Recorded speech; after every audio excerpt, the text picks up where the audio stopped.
Hello. I'm very sorry I can't be with you in person. I would love to be in Amsterdam. I would love to be in Amsterdam. I'm also very sorry about the traffic noise. I live on a very busy road.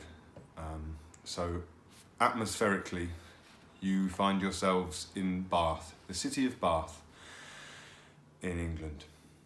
These are some thoughts I have written down on the subject of translation. I think about translation every day of my life because I use translation as a way of thinking about many other things. The translation of ideas across the social and political space, across time. The translation of unease into fear, of discontent into bigotry, of legitimate concern into illegitimate discourse, propaganda, hate speech. The translation of everyday speech into psychobabble, of ideas into code, of anger into activism. The translation from one sphere of existence, say dreams, into another, say parenting. Of something thought into something written down. Of a hunch into impetus, of panic into a list, of something hazy into something clear, of something individualistic into something communal. I think about the translation of an image into text, of a mark made with pen or ink into digital form, of a solo into a collaboration, translating a novel into a screenplay, someone translating an English idiom into Mandarin Chinese or Russian slang into Basque and back again and roundabout, because if I think about translation, I think about slippage, borderless travel, movement, fluidity, caution, care, love, but also danger, sensitivity, abuse, laziness, tone deafness, censorship. I think about the texture of things, of gestures and interconnectedness, using a vocabulary and a mindset borrowed from translation. But to speak straightforwardly, to begin, I think translation is an extraordinary aspect of human life on this planet. I am a guilty monolinguist, so the gift of being able to read what has been written in other languages is simply astonishing. I worship translators. I read as widely as I can thanks to their genius. I come from an island that has a problematic relationship with the rest of the world. One defined by abuse and plunder and a stubborn, some say sociopathic refusal to listen to the stories of others. An island where very few people read translations, which I would suggest represents a lack of interest in what happens elsewhere. I am untypical in this regard. I have a ravenous appetite to travel on the page. I yearn to learn. From the radical feminist translations of a Vietnamese poet, allowing me to glimpse through literature a complex social dynamic distant from my own but also profoundly relevant to it, to the joy of being able to read Dostoevsky and ask myself, if I cannot read Russian, am I really reading Dostoevsky? To the gorgeous questions we all wrangle with of what is an authentic version, where is the author's voice, what is the power dynamic in a translation, who deserves credit for this sentence, for this syntax, for this idea, for the translation of nuanced consciousness from an invented character in another language 300 years ago to my brain now, reading, growing, changing, translating lines into thought, into lived experience.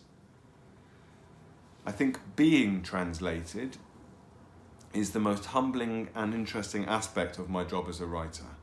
I think my translator from English into Dutch is a master of the art. I know this from the questions she asks, from the solutions she suggests to some of the problems of how to move meaning, how to preserve or intelligently adapt the material from what she keeps in English and what she makes Dutch, from her faith in me, which becomes faith in her, from the fact of it being a collaboration. I think the triangular relationship between editor, translator and author is very important. So is the square when we open up the triangle to include the reader. Connection, progressive intent and communication in every direction around these shapes is vital. From a publishing point of view, I think translations should not be subjected to the same scheduling pressures as books in the original language. Translation is an act of resistance against the rush, carelessness and strangulating economic imperatives of modern publishing, in praise of slowness, in praise of go back again and check that word. Write to the author and say, I see your problem, but in Dutch that word has a harshness, a violence, perhaps even an association with disease that I don't think you mean, so I'm suggesting this alternative, which is less lyrical perhaps. Maybe we lose a romantic flavour, but we preserve the kindness at the heart of this exchange, and for a person of this character's age and sensibility, I think this is the right word. And the author says, thank you. Okay, yes. And they share insights and feelings about the way of language in this troubled and interesting world. And this takes time, and so it should. And an editor facilitates this and adds his or her voice, and a three-way conversation enriches the work. I think a populist strategy is to repeat slogans again and again until they are empty of meaning. Squash, simplify, repeat, hammer the listener about the head using language as a blunt mallet. This is a tactic of totalitarianism in life, online, in history, today, and we can therefore begin to think of translation as resistance. Restore complexity, listen, be attentive, be effortful, empathetic and sensitive. Unlock meaning rather than locking it down. Embrace ambiguity and fluidity rather than fearing and attacking those things. Accept flux. Embrace nuance and the beautiful complexity of interconnectedness. I think the editor has many jobs. First, to fight for translated literature, with all its added processes, its awkwardness, its potentially smaller commercial impact. I think I am suggesting that translation publishing is part of the great and necessary resistance to the total culture-industrial enslavement to the economic imperative, to the relentless one-size-fits-all obedience to growth, imitation, profit. It might even be that I'm suggesting that translation and all its related activities and sensibilities are a sort of time capsule of art for art's sake, therefore more humane, certainly more human. Translation is a working model of words without borders, language and ideas moving freely as humans might. It wouldn't be the first time I've stood in front of a European audience and proclaimed my faith in these things and begged forgiveness for the criminals in charge of my country who, alas, do not share that faith. If I am guilty of wishy-washy romanticism or utopian idealism in speaking of translation like this, it's only because we can see with our own eyes what happens when the opposite becomes the norm. In our media, in the information or culture wars of popular discourse. Anyway, back to the delicious hard work of the editor. Championing his or her might not sell many copies Japanese novel. His or her profoundly important Bulgarian history of communist oppression, his or her long overdue translation of the poetry of Emily Dickinson into Korean. What does this editor do after this difficult and important book has been acquired? They have to choose a good translator for the job.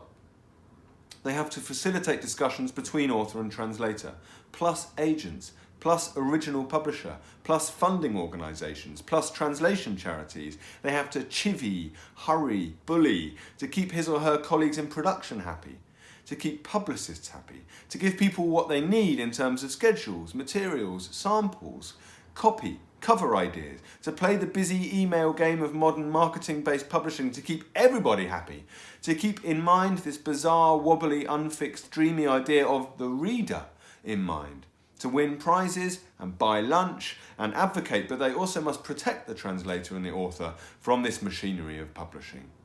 They must preserve creative freedoms, fight for time and space and care in a sometimes rushed and cramped and careless industry. They must leave these people alone to have long conversations about verbs and whether a Dutch person would say verdorie or godverdomme. It is about trust. I think I trust this person is adequately rendering in a language that I do not speak the strange things I have written. I trust they are approximating the tenderness or bluntness or crassness or misery of my characters. I trust it is not the same, because that is a meaningless impossibility, but I trust that it is near enough, or interestingly different, or generatively close to, or honest, or just not shit. I am trusting that they will turn my careful work into something that isn't shit. I just think translation is so interesting. Embedded within the practice of translation are so many complexities. I am a mere hobbyist dipping into the subject pathetically in my one language, grateful for the insights of others. But the best essays I have read on or about the subject by translators have also been about neocolonialism and the subjectivity of the othered and the body of the objectified outside. They have been about power, about deconstruction, about feminism and praise and labour and Marxism and time and money and authorship and authenticity. I think you could assemble thoughts about translation by different writers from around the world and you would find yourself with a very busy, interesting, progressive portrait of who we are as thinking, feeling beings. I think about how one translation can be so different from another. Sometimes changing the world. Sometimes just manhandling dull copyright from one boring situation into another. Sometimes liberating. Sometimes trapping. Sometimes just paying the rent. I like this quote from the translator Kate Briggs. What are the more selfish, the more private pleasures that might encourage an individual to engage with translation beyond the broader project of what it does for others? And to engage with it over a period of time, because translation does take a long time. Certainly for me, it was never about doing it for the world, particularly. I was translating a canonized writer whose reputation was established. There was no intervention with my translations. Not in the way I see other translators consciously engaged in translation as a form of language activism.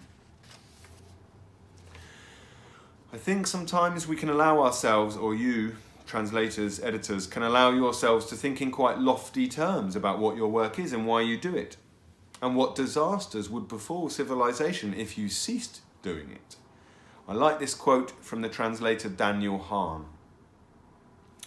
The work of translators, like it or not, brings people together. And to my way of thinking, that is a good thing. And translation doesn't merely demand a belief in honesty and generosity and empathy, it's a symptom of those things too. As I said, the beliefs in which it is rooted are, in the abstract, good ones. But I don't believe these beliefs mean I have any particular incontrovertible moral imperatives as a professional translator. Rather, they're just a reminder of something far bigger and far simpler. That I have those moral imperatives as a human being, and I have the power to act on them. We can all do more.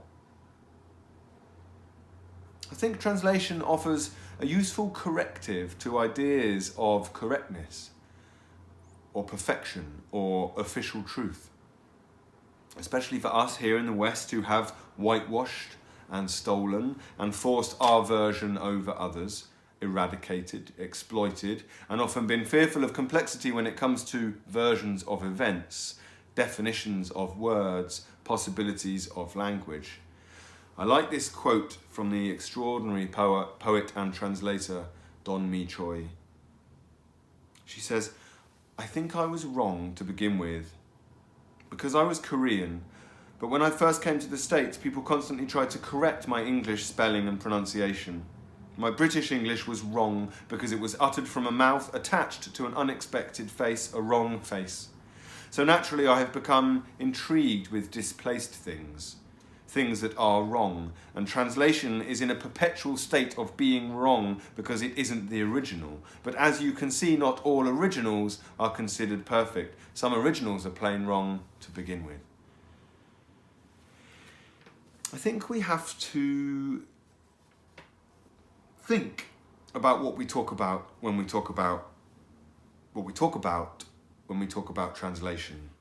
I really admire the poet and translator Sophie Collins, who unmasks the lazy idea of translation as a simply joyful thing and brings in ideas of discomfort, uncertainty, breakdown and failure.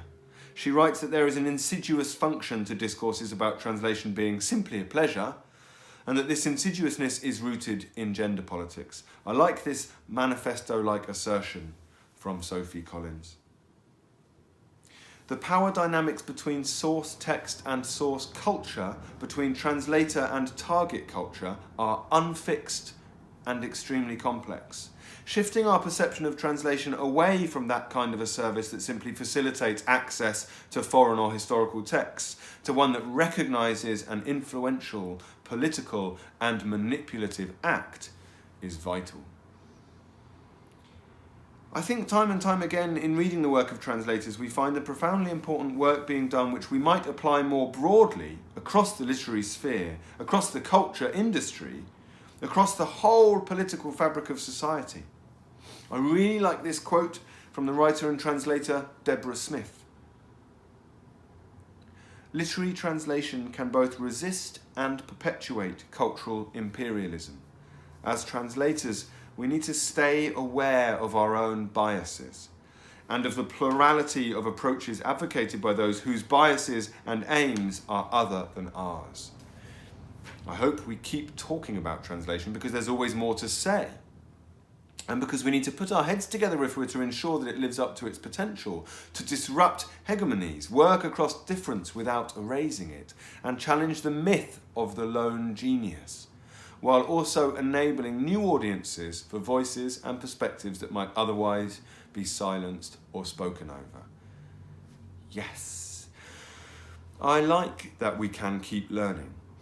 That is hope. Take the Odyssey. When I was a child, this text was fixed in neat pictures. My favourite book. There he is, handsome Odysseus, with his white face and his neatly cropped beard, a Disney throwback. Since then, how many Odysseus's have I known? In text and image and theory. There is no such thing as the man. There are infinite versions. The translation is a mirror to the time. 19th century muscular Christian versions, in a telling which plays up heroism, masculinity, cunning.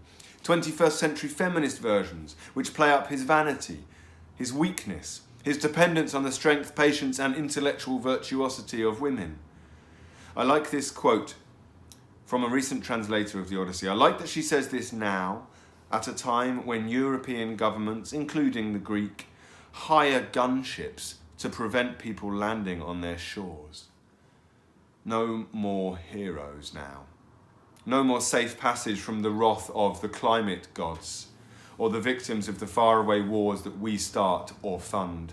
No more heroes, no more gods. Emily Wilson, the translator, says this. The poem, the Odyssey, is concerned above all with the duties and dangers involved in welcoming foreigners into one's home. I hope my translation will enable contemporary readers to welcome and host this foreign poem with the right degree of warmth, curiosity, openness, and suspicion. I think that translation might teach us how to live. It is a radical practice. It will be the future. To finish, I want to read you a quote from Madhu Kaza about the impossibility of any particular translation and the difficulty inherent in that. The impossibility of any particular translation is not a difficult... I can't believe I've read this whole thing without a mistake, and now I realise that I have written down this quote wrongly. I'm going to cut this sentence and start one sentence further forward. So this is Madhu Kaza. She says, translation can be a practice of hospitality that acknowledges that the host too will have to be changed by the encounter. We may unravel and have to remake ourselves with others. This is not a simple task that can be celebrated in the usual glib ways, but it is beautiful, and it is worthwhile. In the words of Yumna Chawla, first we had to learn each other's languages. This was the longest, most loving trial. Then we undid our own.